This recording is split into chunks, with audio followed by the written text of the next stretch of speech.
si Francis Riudique at narito ang mga napapanahong balita.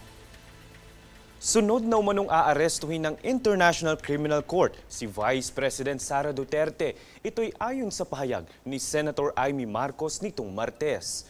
Ito ay batay sa mga haka-hakang kanyang naririnig kung saan kanyang tiniyak na sakaling ito ay maging totoo, wala siyang balak na isuko ang soberanya ng Pilipinas. Aniya sa ngayon, wala pang konkretong plano paano ito maiiwasang mangyari at kasalukuyan pang iniisip ang hakbang ukol dito. Kinumpirma naman ng Department of Education o DepEd na tinanggal na sa pwesto ang principal na naging kontrobersyal dahil sa viral video ng isang graduation sa Antique. Ayon sa DepEd, pansamantala munang inilipat sa School Division's Office ang principal habang nagsasagawa ng investigasyon ang ahensya ukol sa naturang insidente. Naging viral ang principal matapos ang sanay masayang selebrasyon, ngunit naging masalimuot na alaala ng graduation matapos na ipatanggal ang toga ng mga graduates. Babala po, sensitibo po ang nilalaman ng balitang to.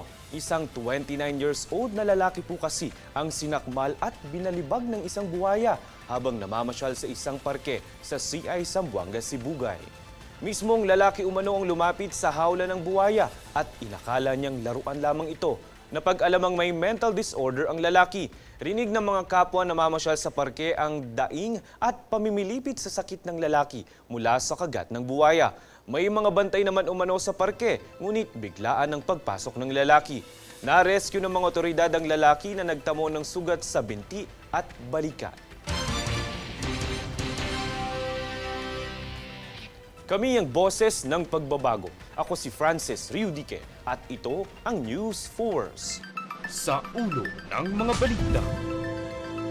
Panibagong pagputok ng Bulkang Bulusan, tumagal ng higit 1 oras, ilang residente lumikas. Veteranong mamamahayag, patay matapos barilhin sa kanyang mismong bahay.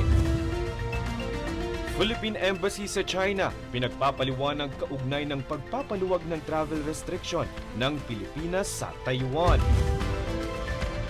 Anti-endo bill, 100 pesos wage hike, patuloy na inaapila ni Senator Villanueva para sa batas. BOC at PNP, nasabat ang bangkang may kargang 2.8 million pesos na smuggle na sigarilyo sa Zamboanga.